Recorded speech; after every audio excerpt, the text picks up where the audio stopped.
ACAC, Adams Central at Heritage. A couple weeks ago, I would have said, man, Adams Central rolls, and maybe they still will. Yeah. But Heritage was up 20-0 on South Adams. Now, granted, they gave up 34 straight in the second half to lose to a team in the top 10 in 1A, but still, Heritage has maybe a little bit more juice than we thought at the beginning of the year. Okay, Heritage showed that they are an improved program, right? Last Friday, being up 20-0 at halftime.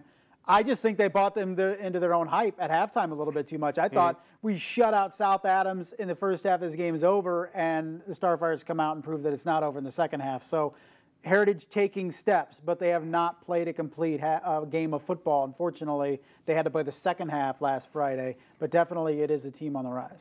Monroe Central is at South Adams. That's a great game to hit, in my opinion, to hit South Adams right now to get them ready to play AC when it comes down to it. I think it's a good one in terms of caliber of opponent. I think, Grant Mosier has to be worried we're taking on a great team in Monroe Central. Injury-wise, he needs to get through this game. Yeah, already lost Nick Stuber last week in that Bluffton game. He's out for the year. Man, the biggest game of the season so far in the ACAC is next week. You want to have a good showing on Friday, but man, you want to be healthy as possible for that AC game. Mr. Somerset coming on. Christian Somerset, I mean, making plays. He actually is their leading rusher at this point. Yeah, right. And, he was that guy kind of sharing time at fullback, but then Stuber goes out, and he was the bell cow running back for them last Friday, going for, what, 230, something close to that? Yeah, it was over 200. It's pretty impressive. Southern Wells at Woodland. I think Woodland is finally rounding into form, much like we've talked about other teams.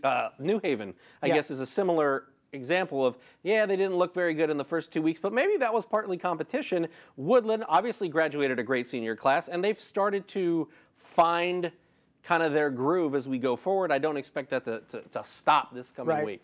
It's amazing when you are the team in a conference for a couple years, how quickly things can change, and all of a sudden you're a little bit of an afterthought, and that's kind of where Woodland is right now, and I'm sure that's what Coach Sherwood Haydock is selling to his guys, that nobody expects you to compete with Adams Central in this conference, and people are kind of putting South Adams above you right now in this conference. So you have something to prove, and they're sitting where they want to in the ACAC right now.